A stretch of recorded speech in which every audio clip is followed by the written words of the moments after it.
उपस्थित आजच्या सभेचे अध्यक्ष माननीय जयंतभाई पाटील, माननीय मनोज, माननीय न्यायी साहेब, शिवराम महागडे साहेब, राजू गोरे साहेब, राजू गोरे राजा साहेब, काशीनाथ पाटील साहेब, पी पाटील साहेब, नूतन महात्मे साहेब, राजेश गिरी साहेब, प्रकाश शिवूत साहेब, मामूद शेट्टी साहेब आणि इतर मान्यवर, तसेच इथे उपस्थित सर्व शेतकरी कामगार पक्षाचे कार्य, माझा आवाज सुटत नाहीये पण 2 दिवस व्हायचं नसल्यामुळे त्याच्यामुळे मी जास्त बोलणार नाही, आवडतं मी. पण आज अतिशय आनंदाचा दिवस आहे, कारण भाईंनी जेव्हापासून मला म्हटलं की माझं पनवेलमध्ये जे काही मी काम करत होतो, शेतकऱ्यांचे अनेक नैनामी शिक्षण असतील, लढा असेल, महाऊर्जा प्रकल्पांचा लढा असेल, असे अनेक शेतकऱ्यांच्या जमिनीशी संदर्भातले जे लढे होते, या लढ्यांमध्ये ज्या तांत्रिक बाबींवरती, कायदेशीर बाबींवरती भाष्य करून जो काही बदल आम्ही पनवेल उलट काही प्रमाणात त्याला व्यवहारात घडवत होतो, त्याच प्रकारचा काहीसा किंबहुना विषय आता पेडमध्ये देखील सुरू झालेला आहे. आज आपल्याला सगळ्यांना माहिती आहे की पेडमध्ये अधिक आहे, MIDC प्रकल्प आहे, आताच नव्याने आलेला 4 मार्च रोजीचा MMID प्रकल्प, ज्याच्यामध्ये उदरवरती 26 गावं, पेडवरती 88 गावं आणि पनवेलमध्ये 6 गावं. ह्या प्रकल्पाचा शेतकऱ्यांच्या पुढच्या पिढ्यांवरती किंवा त्यांच्या जीवनावरती फार मोठा परिणाम असणार आहे.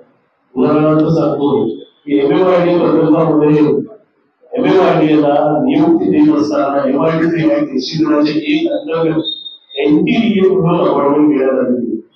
NTDA अपॉइंटमेंट काय, तर NTDAच्या प्रावधानाप्रमाणे MMIDला शेतकऱ्यांची जमीन सक्तीने भूसंपादन करण्याचा अधिकार मिळालेला आहे.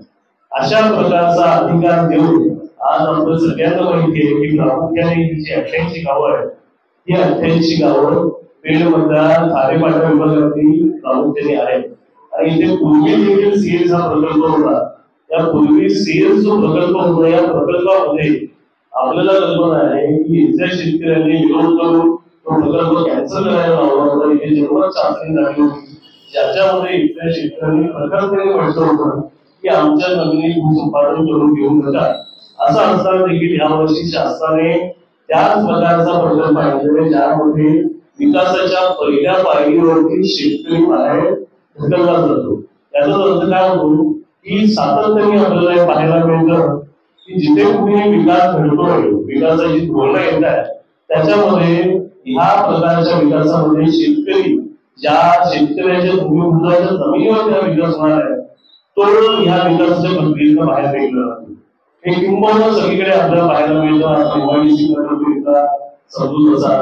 सगळीकडे आपल्याला पाहायला मिळतं. आणि ह्या विषयांवरती प्रामुख्याने काम करण्याची मला यावर्षी संधी मिळाली.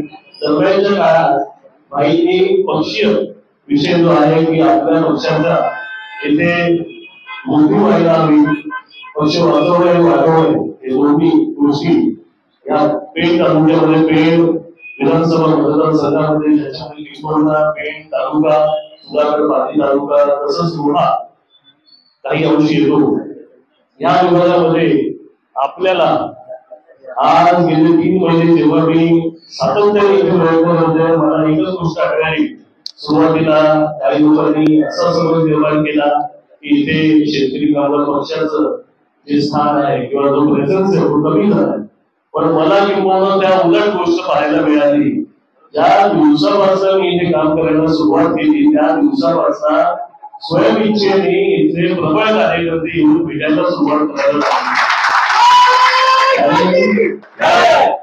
त्यांनी, मी काही नावं घेण्याची नक्की हरकत नाही की महादेव निवेदन साहेब आहेत, गणेश साहेब आहेत, त्यानंतर पी पाटील सर आहेत, स्मिताताई आहेत, प्रल्हाद पाटील साहेब आहेत, दीपक शेठ आहेत, तसेच पक्षाच्या व्यतिरिक्त अनेक सामाजिक कार्यकर्ते, राजू जोशी साहेब आहेत, हेमंत पाटील आहेत, त्यानंतर महेंद्र ठाकूर साहेब आहेत, असे अनेक, सगळ्यांची नावं घेता नाही ना, पण या सगळ्यांनी पहिल्या दिवसापासून रोज ते या विषयाचा पाठपुरावा घेऊन आपल्याला येत्या काळामध्ये पेडचं जे भवितव्य बदलायचं आहे त्या बदलासाठी प्रयत्नशील आहोत. आणि आज जेव्हा आपण इथे या कार्यालयाच्या उद्घाटन सोहळ्याच्या प्रसंगी भेटतोय आणि आज इथे सुसज्ज कार्यालय आपल्या कार्यकर्त्यांसाठी सर्व प्रकारचे उपक्रम राबवण्यासाठी म्हणून किंबहुना आपण बनवलेला आहे, ज्याच्यामध्ये मगाशी माननीय साहेबांनी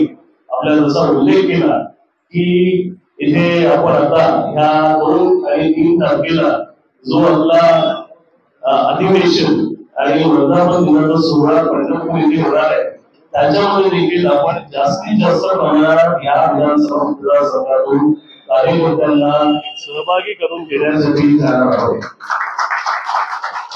आम्हाला इच्छा आहे की किमान 500 कार्यकर्ते तरी या विभागातून त्या कार्यक्रमाला जाणं अपेक्षित आहे. त्याचबरोबर इथे येत्या काळामध्ये आपण आता येत्या ऑगस्ट महिन्यामध्ये असेल, सप्टेंबर महिन्यामध्ये असेल, विविध कार्यक्रम या कार्यालयाच्या मार्फत घेतले जाणार आहेत, ज्याच्यामध्ये कार्यकर्त्यांसाठी तसेच सर्वसामान्य जनमानसासाठी माहिती देणारे अनेक सारे कार्यक्रम आपण इथे घेणार आहोत आणि त्या कार्यक्रमांवरती विशेष वेळी काम केलं जाणार आहे. मला आज इथे या सभागृहामध्ये आपण ज्या संख्येने उभ्या की ज्याच्यावर मला वाटतं अनेक लोकांना बाहेर थांबावं लागलंय, आपण हा सभागृह पूर्णपणे भरलेला आहे.